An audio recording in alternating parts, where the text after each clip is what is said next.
Hi, Adrianne here, and today I'm coming to you with a product haul from Wet n Wild. Some of these products I purchased at Walgreens, some of them I purchased at Walmart, some of them I got at CVS.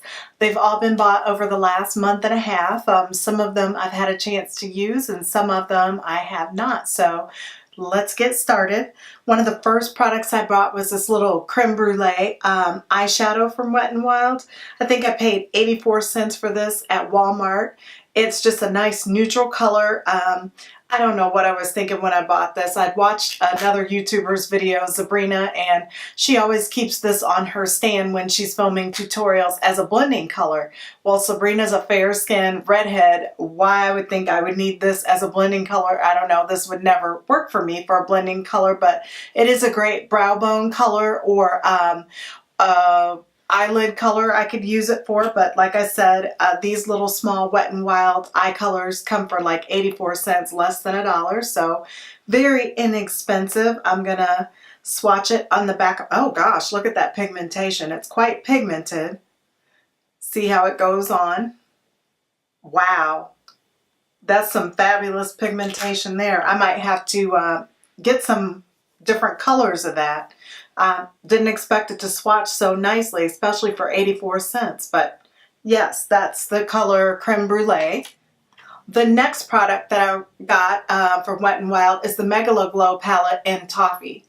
As you can see, I've already shown this thing quite a bit of love, and I've had it for a little over a month. I'm already starting to hit pan here in the center. I use this almost every day when I'm doing my everyday look. The powder is super soft. As you see, a little bit goes a long way. I just use a wedge type sponge with this product, and I'll swipe a little bit on the back of my hand. That's what it looks like. And here's the Toffee color, and it's meant to be a contour, although the Toffee is too light for a contouring shade for me, but it's a great transition eyeshadow shade is what this works for me, and that's a pretty big pan of transition shade, so I do like it for that. I love this banana powder. It looks great on my skin tone. The only thing about it is if you've got fine lines and wrinkles, that powder settles into the fine lines and wrinkles. So when I use it, I'm only able to come to about right in here with it. I do not put it underneath the eyes because that's where my skin's starting to be pretty crepey and showing signs of aging. And it will settle in those fine lines. Also, I didn't realize, like right on the bridge of my nose, I have some really teeny tiny fine lines, and that powder did settle into those, so I don't use it there. I just put it on the forehead here and on the sides here and like on this part of my nose, and I like it a lot for adding a highlight. Also, if I need it on my chin or right above the Cupid's bow, I'll use it for that. But I use one of the little wedge sponges. I don't have, oh yeah, I have one here. I use one of these little wedge sponges to apply it, and you just barely touch it to the powder, and so much product comes off, and it's so easy to blend out once you have it on. I love that powder. I just wish that it didn't settle into fine lines, and I would be able to use that for an all-around highlighting powder. I prefer pressed powders over loose powders, so it's nice having that in a compact because the pressed powders don't make as big of a mess. But yeah, it was really inexpensive, and even though I only use half of the palette on a daily basis, once I run out of that, I'm going to go right back out and buy another one, so I would definitely recommend this product. One of the next things that I bought was this eyeshadow palette here, the All Naturel Nude Awakening palette. It is what I am wearing right now on my eyes. I'm also going to have a review of this palette up in the next day or so, and I'm going to show you how I got this eye look. This is what this palette looks like. It's got a sponge tip applicator. As you can see, I've already used this quite a bit. I love these. They pack on the eyeshadow on the eyelids really fast. This is the palette here, and it's like your rose golds and kind of mauve-y shades, rose gold and mauve, and it's nice because it's got a black in it, and it's got some other dark transition shades, so I like that about it. And I'm going to put some swatches out to the side so you can see what it looks like. I really like this palette a lot. I'm going to also stick the price out to the side because I can't remember the prices of all these individual products or where I got them from. But yes, this is the All Naturel palette in Rude Awakening. Not Rude Awakening, but Nude Awakening. The next palette that I picked up was the Petal Pusher palette. And an 8-pan Petal Pusher palette.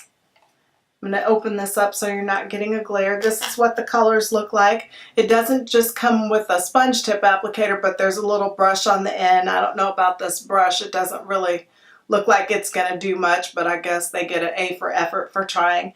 I'm going to put some swatches out to the side. I was not really sure how this palette's going to turn out. I wanted it because I wanted all these violets over here. I also thought that these colors would work out pretty well, but when I was swatching it, I don't know what this is going to turn out like. I haven't tried any eye looks with it. So I will put the price out to the side, and it's an 8-pan palette, and I didn't pay very much for it. So even if the look doesn't turn out that great, I guess I didn't spend that much money on it. But I'm not going to judge it because I have swatched products before and they didn't swatch very well, but they created great eye looks, so I'll just have to see with this. And this is Petal Pusher again. And the next palette that I got, I'm not quite sure why I got this. I guess I wanted to be adventurous. It's called Poster Child, and it's another one of their 8-pan compacts, and they call these Color Icon. It's got all kinds of summer shades in there, and I think that's what I had in mind, is creating some different looks for spring. I really was interested in this pinky salmony color here. So this would definitely be something that I use to create supplemental looks. I'm not going to get a whole look out of this palette, obviously, but here's some swatches out to the side. It's very interesting looking at some of these colors, the different pastels. Even with an everyday look, I can find some use for these. And I'm thinking that these are going to look pretty peachy on my skin tone, so I'm really excited to get into this as spring's coming into season and see what this looks like. And this is Poster Child. And the next palette I got was, I think, one of them that's the most popular, and it's the Comfort Zone palette. This one, I think it's pretty obvious why this one seems to be a favorite with lots of people. Look at those browns, and they just have a beautiful satin finish. And this color here is just gorgeous, and I've heard that it's a dupe for a Makeup Geek shade. I don't know what that shade is called, and also a MAC shade. It's a really interesting looking color. Here's some swatches out to the side. I cannot wait to get in this palette and create some looks. I love all types of greens, and these have some gorgeous greens in them, so I think I'm going to get a lot of wear out of this palette here. I'll definitely do a full review with probably more than one eye look with this palette, because I just can't pass on these greens, and I don't even know what to expect with this color, how that looks going to turn out. So be on the lookout for the review of this palette. And I also picked up, I really don't know why I bought this, Art in the Street, and it's another mini Color Icon palette. And as you can see, these are more, oh, it comes with a little brush that I'll throw away. Won't use that at all. It comes with all kinds of artsy colors. I don't know that I'll ever even use this. I don't know why I bought it. It just looked like something really neat, but you never know. That orange color is pretty interesting. I also like the yellow and the purple, so I will find somewhere to put this to use. And that green also could be used to create some type of bright look, so I don't know. It wasn't that expensive. The last eyeshadow palette that I got was the Naked Truth, and it's another one of those Color Icons in the small palette. I love the size of this palette. I think it's going to be great to travel with. Also, it comes with a little sponge. I guess that other Arts in the Street had a sponge and a brush with it. I didn't realize it when I dropped it on the table, but These colors are great neutrals. They're not as warm as that last palette. The Comfort Zone palette seems to have warmer browns in it. This seems to be more neutral. And this color almost looks like a taupe. So I'm really interested to see what kind of looks I can get out of this. This color here, the crease color here, does have some glitter in it. I'm not really a fan of all that glitter in my eyeshadow, but we'll see how that goes on. I'm really hoping that this does a really decent job, because this would be something I would love to use for travel instead of taking a huge compact with me. But this is called, again, the Naked Truth. And the next product that I got is a shimmer palette. It is the Sangria Castles shimmer palette. This has a huge amount of product in it. This, I guess, could work for a bronzer for some people depending on what your skin tone is. For me, this works as a highlighter. I'm wearing it now. When I wear a highlighter, I only put it right in here. I never go down here with the highlighter because I have too many issues with the under eye to highlight that. I like this for every day, and it looks perfect on top of my blush. It's not like a strobe type powder where it shows up super bright.